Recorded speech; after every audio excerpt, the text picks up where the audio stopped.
کہا تھا، لیکن نماز کے ہی تعلق سے ہمارے پاس فون آیا اور کہا کہ اس ٹاپک پر بیان کریں گے، تو ہم نے کہا انشاءاللہ۔ میں نماز کے تعلق سے لوگوں کے اندر سرگرمی پیدا کرنا کہ آخر لوگ نماز کے لیے کیوں نہیں آ رہے ہیں۔ اللہ کے رسول صلی اللہ علیہ وسلم کی آنکھوں کی ٹھنڈک نماز ہے۔ رسول اکرم صلی اللہ علیہ وسلم کو نماز جو ہے تحفے میں ملی تھی۔ آپ صلی اللہ علیہ وسلم کو اللہ رب العزت نے جب معراج میں بلایا تھا تو اللہ رب العالمین نے آپ کو 50 وقت کی نماز بطور گفٹ دیا تھا، انعام کے طور پر۔ آپ صلی اللہ علیہ وسلم معراج میں گئے تھے 7ویں آسمان کے اوپر، وہاں پر اللہ کے رسول صلی اللہ علیہ وسلم نے دیدار کرنا چاہا تھا رسول اکرم صلی اللہ علیہ وسلم کا، لیکن اللہ رب العالمین نے فرمایا کہ دیدار کرنا کی اجازت نہیں دی۔ بہت سے لوگ کہتے ہیں کہ آپ صلی اللہ علیہ وسلم نے دیدار کیا، معراج میں گئے، آپ نے دیکھا، لیکن نہیں۔ حضرت ابراہیم علیہ السلام نے آپ صلی اللہ علیہ وسلم چونکہ کوہ طور پر جاتے تھے، حضرت موسیٰ علیہ السلام، ابراہیم علیہ السلام نے چاہا کہ میں اللہ کے دیدار کر لوں۔ ابراہیم علیہ السلام سے بھی اللہ کے رسول اللہ رب العزت نے فرمایا کہ تم دیدار کر نہیں سکتے جب تک کہ تم دنیاوی زندگی سے برزخی زندگی کی طرف نہیں آ جاؤ گے، چونکہ میں یہ بھی ایک تحفہ تمہارے لیے رکھوں گا۔ ہر چیز جو ہے اللہ کی رب العزت کی جو ہے ہمارے لیے جو ہے ایک نمونے کے طور پر۔ تو معلوم یہ ہوا کہ اللہ رب العالمین نے امت محمدیہ کے تحفے کے لیے یہ چیز رکھا ہے کہ کل جب تم دنیا کے اندر اچھے کام کر کے اور جب ہمیں منا لو گے تب ہم تمہیں یہ گفٹ دیں گے کہ تم ہمیں دیکھو گے، ہم تمہیں دیکھیں گے۔ ہم تو تمہیں دیکھ رہے ہیں لیکن ہم نہیں دیکھ سکتے۔ بہرحال اللہ کے رسول صلی اللہ علیہ وسلم جب معراج میں گئے امام کائنات، تو آپ صلی اللہ علیہ وسلم کو 50 وقت کی نماز ملی تھی اور کہا کہ یہ تم کو میں ایسا انمول تحفہ دے رہا ہوں جس کے ذریعے سے تمہاری عبادت بھی ہے اور اس کے بعد تمہارے جسم کی ایکسرسائز بھی ہے۔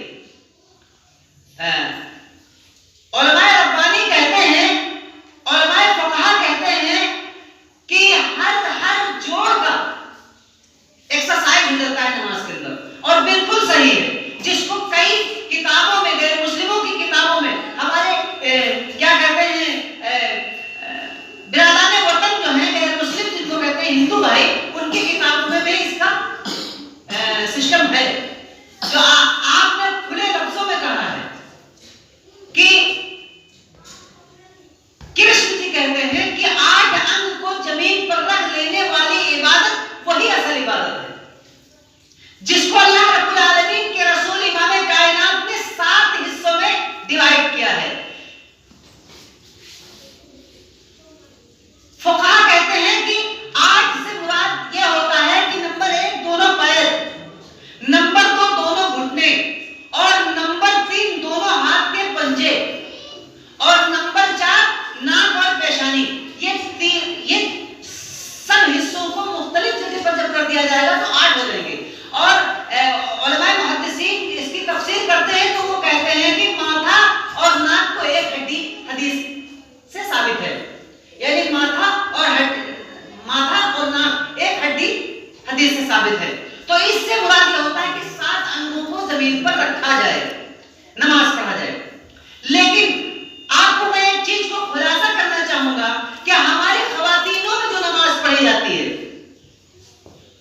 جو ہماری خواتینیں نماز پڑھتی ہیں، زمین کے اندر بوشہ دے دیتی ہیں پورے طور پر، جس میں جو ہے ان کے جسم کی پیروں کی پنڈلیاں، یہاں تک کہ پنجے اور تمام جسم کے اعضاء وہ سب کے سب سجدہ ریز ہو جاتے ہیں۔ یہ کسی حدیث سے ثابت نہیں ہے، اس لیے صحیح بخاری کی حدیث اور مسلم کی حدیث ہے جس میں یہ ثابت ہے کہ 7 انگ زمین پر رکھے جائیں سجدے میں۔ لیکن ہماری خواتینیں جو ہیں وہ سجدہ جب کرتی ہیں تو ان کے جسم سے زیادہ حصے زمین پر سجدہ کر لیتے ہیں۔ کہ مثال کے طور پر یہ ہے کہ دین کے اندر نہ تو کوئی ایک نقطہ رکھ سکتا ہے اور نہ تو کوئی ایک نقطہ نکال سکتا ہے. یہی چیز ہے کہ نماز کے اندر اگر مغرب کی نماز ہمارے لیے 3 فرض ہیں، مغرب کی نماز فرض جو ہے 3 فرض ہیں، اگر ہم 4 پڑھ لیں گے تو ہم کہتے ہیں کہ ہم اگر نماز میں اضافہ کر لیں گے تو ثواب میں بھی اضافہ ہو جائے گا. لیکن نہیں دوستوں، ثواب میں اضافہ نہیں ہوگا، بلکہ اس کی جگہ پر ہم ایک نئی بدعت کھڑی کر دیں گے اور اس میں ایک خرافات ہو جائے گی اور وہ بہت بڑی گمراہی ہوگی. اس لیے اس میں ہم پڑھا نہیں سکتے ہیں. اگر ہماری سنت فجر میں 2 رکعت ہے اور ہم کہہ دیں کہ سنت کے نام پر ہم 4 رکعت پڑھ لیں، محترم نماز نہیں ہوگی. 4 سنت نہیں ہوگی بلکہ نوافل ہم پڑھ سکتے ہیں. اس نیت سے ہم کہہ دیں کہ 2 رکعت سنت ہے میری، باقی ہم نوافل پڑھ لیں، کوئی مشکل نہیں، وہ تو بہتر ہے. فجر سے پہلے اٹھ کر کے تہجد کی نماز جو ہم پڑھتے ہیں 8 رکعت پڑھتے ہیں، فقہا کہتے ہیں 20 رکعت پڑھتے ہیں، 22 رکعت 23 رکعت پڑھتے ہیں. میں مانتا ہوں اس میں کوئی اتفاق نہیں، علماء کا بحث ہے اس میں. ٹھیک ہے، آپ 20 رکعت تراویح پڑھ لیجئے، 8 رکعت تراویح پڑھ لیجئے، اس میں علماء کے اقوال ہیں. لیکن میں یہ کہتا ہوں کہ 8 رکعت سنت کہہ کر کے اگر آپ پڑھیں گے تو 8 رکعت، اور اگر اس کے بعد یہ کہیں گے کہ علماء محدثین کے جواب ہیں کہ 20 رکعت تراویح پڑھیں گے اگر تو وہ نفل ہے. ہاں بالکل، کوئی مشکل نہیں، پڑھ سکتے ہیں. لیکن اگر یہ کہتے ہیں کہ سنت سے ثابت ہے تو اس میں بدعت ہو جائے گا. تو یہی سب چیزیں ہیں. آج میں اس بات کو خلاصہ کرنا چاہوں گا کہ ہماری نماز کیسی ہو. اللہ کے نبی نے فرمایا صلو کما رأیتمونی وصلی، نماز اس طرح سے پڑھو جس طرح تم نے ہم کو پڑھتے ہوئے دیکھا. اب جناب پوچھیں گے کہ آپ کہہ رہے ہو کہ اللہ کے رسول نے کہا کہ جس طرح ہم کو پڑھتے ہوئے دیکھا، ہم نے دیکھا نہیں تو ہم نماز کہاں سے ڈھونڈیں گے؟ وہ آئیے ہم اس نماز کی طرف تمہیں لے چلتے ہیں. صلو کما رأیتمونی وصلی، اللہ کے رسول صلی اللہ علیہ وسلم نے فرمایا کہ نماز اس طرح پڑھو جس طرح ہم کو پڑھتے ہوئے دیکھا. تو ہم آپ ادھر روشنی ہماری جائے صحابہ کرام کی طرف. ہم نے صحابہ کو بھی نہیں دیکھا، ہم تابعی کی طرف چلے جائیں. ہم نے تابعی کو بھی نہیں دیکھا، ہم نے تبع تابعی کی طرف چلے گئے. تبع تابعی کو نہیں دیکھا تو علماء محدثین کی طرف چلے جائیں. ایک بھی محدثین علماء کی کتاب اگر اٹھا کر کے دیکھیں گے انشاءاللہ العزیز اس میں ہم مکر فریب نہیں پائیں گے. اس میں ہم ذرہ برابر محدثینوں نے کوئی غلطی کی ہی نہیں. ہماری حدیث کی کتاب ہمارے یہاں جو معاشرے میں درسگاہوں میں چلتی ہیں، جو 7 کتاب پر مشتمل ہیں، جن کو ہم نمبر 1 بخاری کہتے ہیں، نمبر 2 مسلم کہتے ہیں، نمبر 3 ابو داؤد کہتے ہیں، نمبر 4 ترمذی کہتے ہیں، نمبر 5 ابن ماجہ کہتے ہیں، اور نمبر 6 کیا کہتے ہیں؟ سنن نسائی کہتے ہیں، اور نمبر 7 کیا کہتے ہیں؟ موطا امام مالک. یہ 6 کتابیں مستند کتابیں ہیں. 7ویں کتاب یہ بھی سب سے پہلی نوٹ کی گئی تھی، جس کو امام مالک رحمہ اللہ نے موطا امام مالک کو نوٹ کیا تھا. امام مالک، ان کتابوں کو اگر ہم مطالعہ کریں گے ان پر تمام ائمہ کا اتفاق ہے. کوئی عالم ان کتاب کو انکار نہیں کر سکتا بھلے اس پر عمل نہ ہو اس کا. کوئی عالم چاہے وہ حنفی ہو، شافعی ہو، مالکی ہو، حنبلی ہو، نقشبندی ہو، چشتی ہو، قادری ہو، کسی بھی مکتب فکر کا ہو، لیکن اس کتاب کا اگر آپ نام لیں گے وہ انکار نہیں کر سکتا، مانے یا نہ مانے. زبان سے نہیں کہہ سکتا کہ بھائی یہ غلط ہے، وہ کتاب غلط نہیں کہے گا. کیوں؟ ان کتابوں کو بغیر درسن کروائے، بغیر ان کتابوں کے کیا کہتے ہیں آپ کو دکھا دیے مولوی نہیں بن سکتا ہے، ڈگری پر فائز نہیں ہو سکتا ہے، سند اسے نہیں مل سکتی ہے. آخری سال میں ان کتابوں کی زیارت ضرور کرائی جاتی ہے، اس کے بعد اس کو سند دی جاتی ہے علماء کی، عالم کی. تو میرے دوستوں، ان کتابوں کے اندر نماز صحیح ہمیں ملے گی. باقی مارکیٹ میں بہت سی کتابیں ہیں، مارکیٹ میں ہم جائیں گے تو مختلف علماء کی کتابیں ہیں. لیکن دیکھیے، میں یہ بات ذمہ داری کے ساتھ یہ نہیں کہتا ہوں کہ ساری کی ساری کتابیں رانگ ہیں، نہیں. کچھ لوگوں نے ایسا کتابوں کو لکھا ہے جن کو عقل شعور نہیں تھا، انہوں نے کیا کہتے ہیں فٹافٹ لکھ ڈالا. ان میں عبارت بھی صحیح نہیں ہے، تو خیر انہوں نے بھی کام کیا ہے، لوگوں کو کی اصلاح کا کام کیا ہے. لیکن جب ہمیں صحیح سند کی کتابیں ملی تو ہم ان کا ضرور جائزہ کر لیں۔ اچھا، رہی بات یہ بخاری شریف، اگر کسی عالم سے اس چیز کے بارے میں پوچھا جاتا ہے کہ محترم بخاری شریف کے بارے میں آپ کا کیا خیال ہے، وہ فوراً کہتا ہے کہ بخاری شریف وہ کتاب ہے جو اللہ رب العزت کے کلام قرآن کریم کے بعد اگر کوئی کتاب ہے وہ بخاری اور مسلم، یہ دو کتابوں کی قرآن کے بعد ان کا جو ہے تذکرہ کیا جاتا ہے۔ کہا نا جی اور بھی کتابیں ہیں، ابو داؤد، نسائی، دیگر مختلف کتابیں اور ہیں، ان کے بارے میں کیا کہیں گے؟ تو وہ کہتے ہیں کہ وہ بھی کتاب مستند ہیں جس میں ضعاف کا اقوال ہے، لوگوں کی الگ سے بھی باتیں ہیں، لیکن بخاری اور مسلم سب سے کمپلیٹ کتاب ہیں، اس میں کوئی غلط فہمی کا شکار نہیں ہو سکتا ہے۔ کیوں کرنا ہم ان کتابوں کا جائزہ لیں؟ ایک صاحب نے کہا کہ ہم اتنی آسانی میں حدیث نہیں سمجھ سکتے، قرآن نہیں سمجھ سکتے، آئیے ہم اس کا حدیث قرآن سے پوچھتے ہیں کہ کیا ہم قرآن کو نہیں سمجھ سکتے، کیا ہم حدیث کو نہیں سمجھ سکتے؟ قرآن کریم نے اس کا نقشہ کھینچا ہے کہ اللہ سبحانہ و تعالیٰ فرماتا ہے کہ قرآن کو میں نے آسان کر دیا ہے کوئی نصیحت حاصل کرنے والا، کوئی ہے تلاش کرنے والا؟ تو معلوم کیا ہوا کہ قرآن کہہ رہا ہے اس بات کو کہ میں نے قرآن کو آسان کر دیا ہے کوئی نصیحت حاصل کرنے والا؟ تو ہم قرآن سے پوچھے اور پھر اسے ہمیں اس میں سبق ملا، وَلَقَدْ يَسَّرْنَا الْقُرْآنَ لِلذِّكْرِ فَهَلْ مِن مُّدَّكِرٍ، ہم نے قرآن کو آسان کر دیا ہے کوئی نصیحت حاصل کرنے والا؟ بندے سے رب کہہ رہا ہے۔ اب قرآن کہہ رہا ہے آسان کتاب ہے، آپ سمجھ سکتے ہیں، آئیے حدیث کی طرف بھی آئیے۔ حدیث یعنی پورے دین کی ذمہ داری اللہ رب العالمین نے لی ہے، تو ہم حدیث صحیح طریقے سے ہم سمجھ سکتے ہیں، اور انشاءاللہ عزیز ترجمے میں علماء کرام کے ترجمے ہیں، اور ایک ائمہ کا اقوال ہے، ہمارے نئے علماء ہیں، ان کا اقوال ہے، میں نام نہیں لوں گا چونکہ اس میں اختلاف ہو سکتا ہے، بہتر ان کا کہنا ہے کہ قرآن کو سمجھنے کے لیے یا حدیث نبوی صلی اللہ علیہ وسلم کو سمجھنے کے لیے 18 علوم کی ضرورت ہوتی ہے۔ تو میں یہ پوچھتا ہوں کہ بارہ ملکی ضلع کے جتنے علماء ہیں اور ہم جیسے طلباء سب کو جمع کر لیا جائے اور اس کے بعد میں مجھ سے 18 زبانیں پوچھ لی جائیں۔ بھارت میں تو 14 ہی زبان ہیں، بھارت کے سمویدھان میں کنسٹیٹیوشن رائٹ میں جو 14 ہی زبانیں جو نوٹ پہ بھی لکھی جاتی، یہ 18 زبانیں کہاں سے آئیں گی؟ نمبر 2، 14 زبان کسی بھی عالم کو معلوم ہی نہیں۔ بارہ بنکی ضلع کی بات کر رہا ہوں، میں بڑی ذمہ داری کے ساتھ بات کر رہا ہوں۔ جب 14 زبان کی ہمیں مہارت ہی نہیں ہے تو پھر ہم زندگی بھر ایسے ہی رہیں گے، قرآن سمجھ بھی نہیں پائیں گے، جبکہ قرآن کو ہمیں تقریباً 9 سے 10 سال تک قرآن کے بارے میں ہمیں رٹایا گیا، فالا فالو فارت فالتا فالنا فال، یہ گردان سکھایا گیا قرآن سمجھنے کے لیے، ریپیٹ کروایا گیا ہمیں کہ تاکہ ہم قرآن کو سمجھیں۔ کون سمجھے گا قرآن؟ یہ بیٹھ کر کے محدث، شیخ الحدیث، علامہ مدارسوں کے اندر قرآن سکھا رہے ہیں اور بتا رہے ہیں کہ قرآن اس طرح سے سمجھو، نماز کو اس طرح سے لوگوں کو سمجھاؤ اور ترجمہ کر کے تفسیر کر کے لوگوں کو بتاؤ، اس کے بعد وہی پوائنٹ لگا دیے کہ تم 18 علوم کی تمہیں ضرورت ہے، پھر کیا ضرورت پڑے گی؟ 18 علوم کو تم کو جانا پڑے گا سیکھنے کے لیے کہاں؟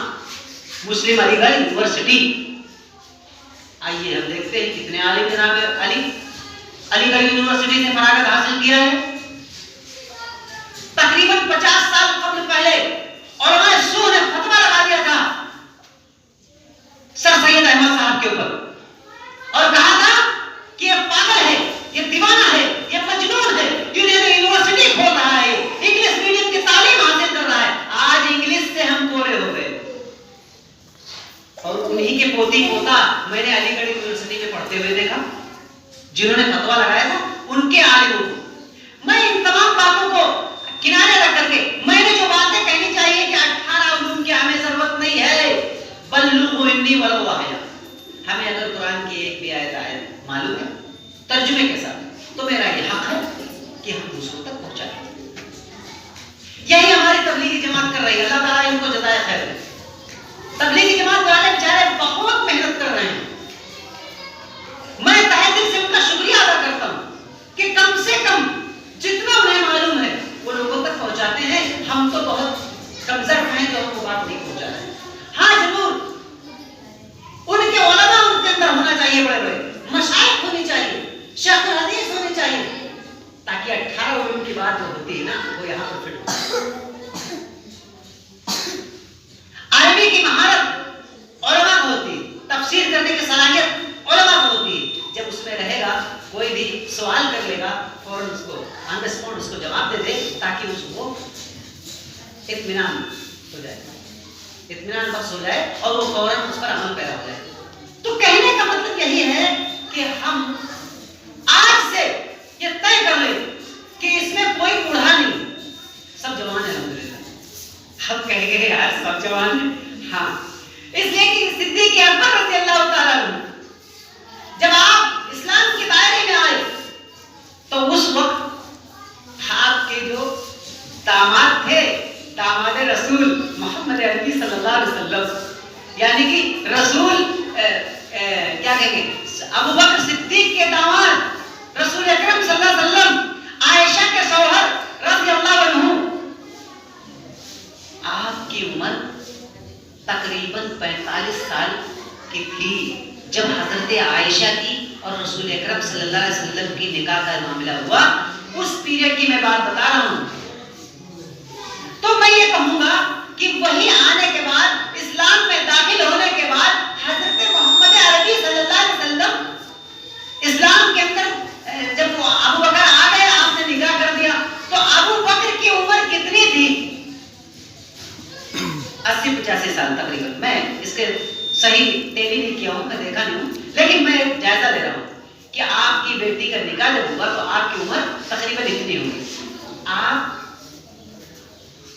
اصحاب صوفہ ایک چوترا تھا جس کے اوپر صحابہ اکرام جمع ہوتے تھے اور اس پر التحیات, تسبیحات, درود پاک, ان تمام چیزوں کا ورد کیا جاتا تھا اور صحابہ سیکھتے تھے. اس میں کسی کی عمر 65 سال ہوتی تھی, کسی کی عمر 70 سال ہوتی تھی, کسی کی عمر 90 سال ہوتی تھی اور کسی کی عمر 6 سال ہوتی تھی, جیسے حضرت علی کا اللہ عنہ. معلوم یہ ہوا کہ ایسی حالت میں ایسی جگہوں پر وہ بوڑھے وقت کے فقہا ہوئے, مصدق عالم ہوئے جن کی عمر 63 سال تھی. انہوں نے اسی اصحاب صوفہ میں بیٹھ کر کے تعلیم حاصل کی اور کیا بنے, جن کی روایتیں جمع ہوئی. قال قال رسول اللہ صلی اللہ علیہ وسلم, حضرت انس بن مالک رضی اللہ عنہ قال, اس طرح سے یہ سندیں جمع ہوئی فلا فلا فلا. تو حدیث پڑھا, آپ نے بتایا کہ میں نے رسول اللہ صلی اللہ علیہ وسلم کو یہ فلاں وقت پر کہتے ہوئے سنا تھا, یہ مجھے یاد ہے, آپ کی حدیث لکھ لی گئی. تو وہ محدث تھے اس وقت کے صحابہ اکرام جن کو کچھ نہیں آتا تھا, اسلام قبول کیے, اصحاب صوفہ میں بیٹھے, آپ کو درس ملا اور الحمدللہ وقت کے عالم ہوئے. تو کوئی 60 سال کی عمر میں عالم بنا, کوئی 75 سال کے بعد عالم بن کر کے تیار ہوا اور کوئی 55 سال کا عالم بن کر کے تیار ہوا, اور سب نے اپنی پہچان بتا دی. جتنے صحابی ہیں تقریباً 1.25 لاکھ کا ہم جائزہ لیں, حدیث کی کتابوں میں تمام صحابیوں کا تذکرہ ملے گا جنہوں نے روایتیں کی, سب کچھ کیا. تو میرا کہنے کا عرض یہ ہے کہ ہمیں اس مسجد کے چوترے پر بیٹھ کر ہمیں جو ہماری تبلیغی جماعت درس دے رہی ہے, ہر آدمی پر فرض ہے کہ وہ کم سے کم اپنے آپ کا, اپنے نفس کا تجزیہ کرے اور وہ جائزہ لے کہ ہماری نماز صحیح ہے یا نہیں صحیح ہے. اس کو ہم کسی جانکار سے بیٹھ کر کے ہم سیکھ لیں, یہ ضروری ہے. اگر یہ نہیں کریں گے, مجھے کیا پتا کل کیا ہوگا. میں آپ کو بتا دوں, اس میں کچھ لوگ ایسے بھی ہوں گے جن کو غسل کرنا نہیں آتا ہوگا, کچھ لوگ ایسے ہوں گے جنہیں کلمہ نہیں آتا ہوگا. اور میں نے اکثر